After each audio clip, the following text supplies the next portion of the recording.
வணக்கம். புதுவை அமிர்தா குரல் மெய்யன்பர்களே, நண்பர்களே, இதுதான் சென்னை மெரினா கடற்கரை. ஆசிய கண்டத்திலே மிக நீளமான அகலமான கடற்கரை, மணற்பரப்பு அதிக அளவு கொண்ட கடற்கரை. இந்த இடத்திலே இப்பொழுது இருக்கிறோம்.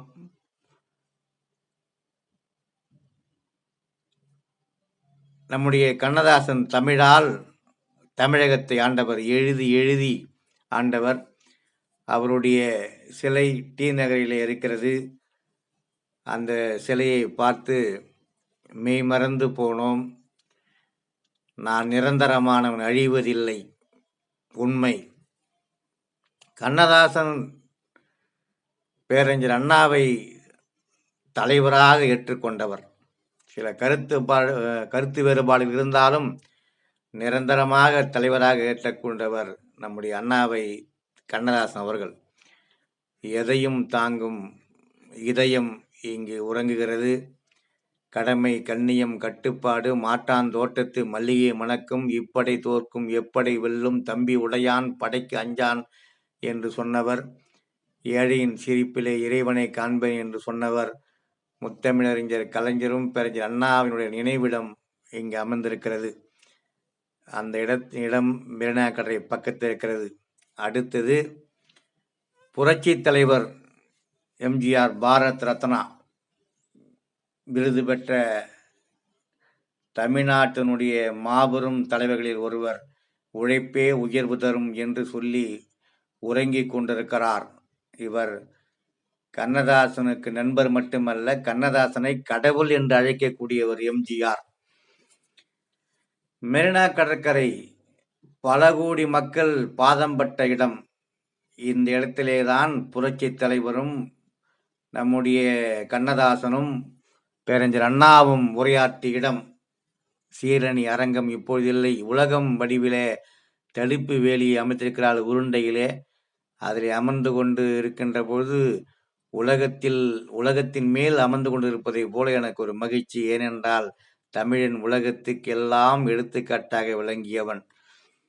இந்த மெரினா கடற்கரை பேசி பேசி வளர்த்த கழகம் உருவானுவதற்கு முக்கியமான காரணம் இந்த மெரினா கடற்கரையும் ஒன்று. அந்த மெரினா கடற்கரை மணற்பரப்பிலே சீரணி அரங்கம் இருந்தது. அது இப்பொழுது இல்லை. அடுத்தது உழைப்பாளர் சிலை, சென்னையினுடைய அடையாளம். அந்த அடையாளத்தை சிறுமிகள் முதல் பெரியவர்கள் வரை காலையிலே வரைகிறார்கள். எழிலகத்துக்கு முன்னால் எழில் வாய்ந்த உழைப்பாளர் சிலை. அந்த உழைப்பாளர் சிலைக்கு முன்னால் நான் என்ன சொல்ல முடியும்? உழைப்பே உயர்வு தரும் உழைப்பாளர் சிலை அருகிலே புரட்சி தலைவர் பொன்மனச்செம்மல் சமாதி. இந்த நால்வர் தமிழ்நாட்டுக்கு முக்கியம். பேரறிஞர் அண்ணா, புரட்சி தலைவர், தலைவர் கலைஞர், புரட்சி தலைவி. நால்வர் உழைப்பாளர் சிலைக்கு முன்னால் பக்கத்திலே அந்த நால்வர் பெருமக்களுடைய நினைவிடம். இதுதான் பேரறிஞர் அண்ணாவும் புரட்சி தலைவரும் முத்தமிழறிஞர் கலைஞரும் ஜெயலலிதாவும் உறங்கிக் கொண்டிருக்கிற இடம் பக்கத்தில் இருக்கிறது. இது அண்ணாவும் கலைஞரும் இருக்கிற நினைவிட நுழைவாயில். இந்த நால்வர் பெருமக்களும் கண்ணதாசனுக்கு நண்பர்கள். அந்த வகையிலே நாம் இந்த இடத்துக்கு சென்றிருக்கிறோம். இங்கு புரட்சி தலைவி சமாதிக்கு மேலே கருடன் பறந்து கொண்டிருந்தது. நிறைய தடவை பார்த்திருக்கிறேன். அந்த புரட்சி தலைவி பீனிக்ஸ் பறவை போல காட்சி படித்திருக்கிறார்கள்.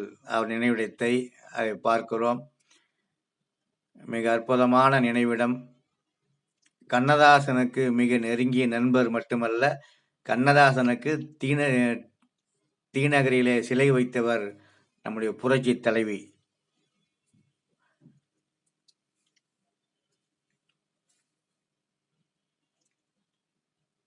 By the people for the people.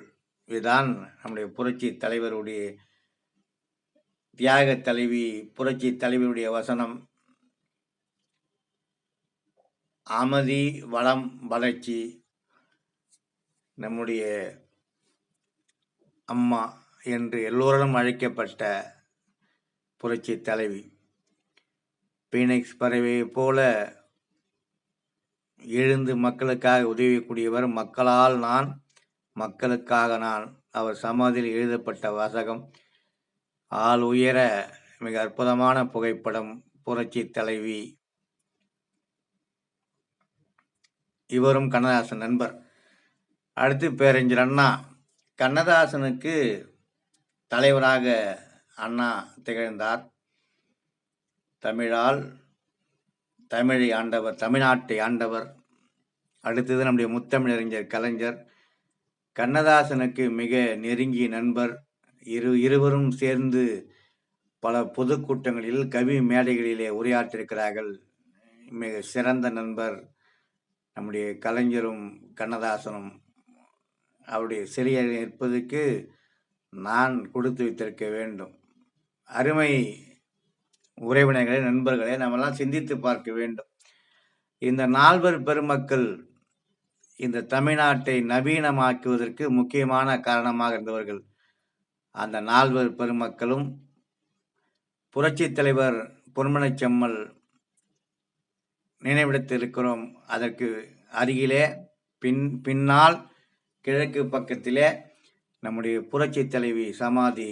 இரு சமாதி ஒரே வளாகத்தில். அந்த புரட்சி தலைவர், நம்முடைய புரட்சி தலைவி சமாதி இருவரும் ஒரே இடத்தில் இருக்கிறார்கள். அந்த இடத்தில் இப்போது இருக்கிறோம். புரட்சி தலைவரும் புரட்சி தலைவியும் சினிமாவில் மட்டும் புரட்சி ஏற்படுத்தவில்லை, தமிழ்நாட்டு ஆட்சி செய்வதிலும் புரட்சி ஏற்படுத்தியவர்கள். இந்த இருவரும் கண்ணதாசனுக்கு மிக நெருங்கிய நண்பர்கள். தமிழ்நாட்டை ஆண்ட இருவரும் மிக முக்கியமானவர்கள். அதற்கு ஒரு வகையில் கண்ணதாசன் அவர்களும் உதவி இருக்கிறார்கள், பாடல்கள் மூலம், புரட்சி கருத்துக்கள் மூலம்.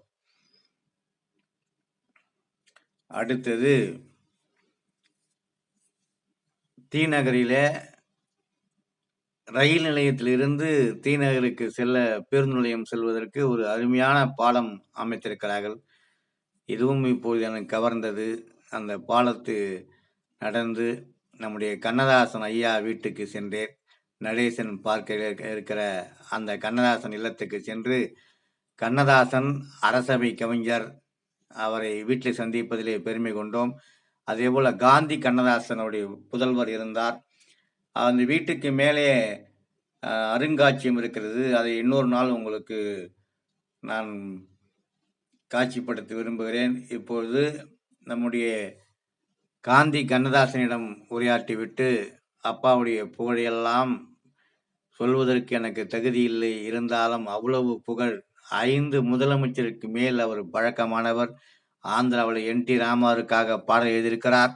அதே போல நம்முடைய புரட்சி தலைவருக்காக பாடல் எழுதியிருக்கிறார். அதே போல புரட்சி தலைவிக்காக பாடல் எழுதியிருக்கிறார். பேரறிஞர் அண்ணாவுக்கு சீடராக இருந்து பலவிதமான உதவிகளை செய்திருக்கிறார்கள். இப்படி 5 முதலமைச்சருக்கு பழக்கமான நம்முடைய கண்ணதாசன் அவர்களை நாம் நினைக்கின்றோம். காவிய தாயின் இளைய மகன், காதல் பெண்களின் பெருந்தலைவன், நான் நிரந்தரமானவன், அழிவதில்லை, எந்த நிலையிலும் எனக்கு மரணமில்லை என்று எடுத்து கூறிய கண்ணதாசன் அவர்கள் வாழ்ந்த, இங்கு நடந்த பாதம்பட்ட வீடு. இந்த வீட்டிலே தான் அவர் சிறப்பான கவிதைகளை எழுதி எழுதி குவித்த இடம். அந்த இடத்திலே இருப்பதில் பெருமை கொள்கிறோம். அவர் வீட்டை, அவர் பாதம்பட்ட அந்த வாசற்படியை வணங்குவதிலே நாம் மட்டற்ற மகிழ்ச்சி அடைகிறோம். அப்பேற்பட்ட இடத்தில் இருக்கிறோம். இவர் தொடாத தமிழ் வார்த்தைகளே இல்லை.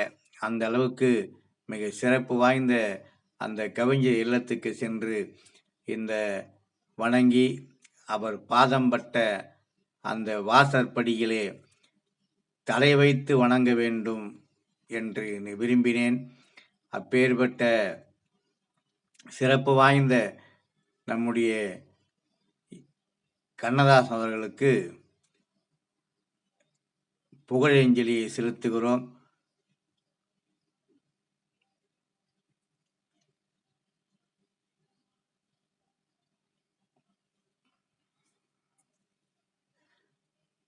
என்ன சொல்ல முடியும்? காவிய தாயின் இளைய மகன், காதல் பெண்களின் பெருந்தலைவன், நான் நிரந்தரமானவன், அழிவதில்லை, எந்த நிலையிலும் எனக்கு மரணமில்லை. இன்னொரு மகிழ்ச்சி செய்தி என்றால், இசையும் தமிழும் ஒன்றாக கலந்த கண்ணதாசன் புகழ் ஓங்குக.